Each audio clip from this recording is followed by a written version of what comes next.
নমস্কার, আপনারা দেখছেন যুবশক্তি বাংলা। আমি পাপড়ি রয়েছি আপনাদের সঙ্গে। সীমান্তে ঝালমুড়ি, পান্তা ভাত আর রাজনীতির বার্তা।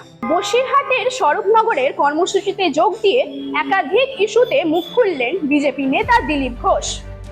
তৃণমূলের সাংসদদের দল বদলের জল্পনা থেকে শুরু করে বীরভূমে নগদ ও সোনা উদ্ধার, এমনকি বাংলাদেশে পুশব্যাক হওয়া এক গৃহবধূর কথাও উঠে এলো তার বক্তব্য। স্বরূপনগরের সীমান্তবর্তী গ্রামে পান্তা ভাতের আয়োজন। গ্রামের মানুষের সঙ্গে একই পাতে বসে পান্তা ভাত, আলু মাখা, কলমি শাক, কাঁচা লঙ্কা, মাছ ভাজা আর ঝালমুড়ি খেলেন বিজেপি নেতা দিলীপ ঘোষ। কর্মসূচির উদ্দেশ্য গ্রাম বাংলার খাদ্য সংস্কৃতির প্রতি সম্মান জানানো এবং সাধারণ মানুষের সঙ্গে সরাসরি যোগাযোগ। শেষে পান্তা ভাতের উপকারিতার কথাও তুলে ধরেন দিলীপ ঘোষ। তিনি বলেন, গ্রাম বাংলার পরিশ্রমী মানুষ বহুদিন ধরেই এই খাবার খেয়ে মাঠে কাজ করে।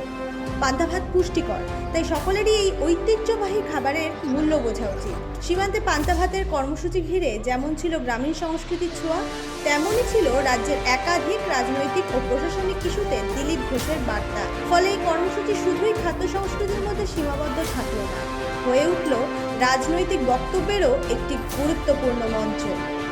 যুবশক্তি বাংলা।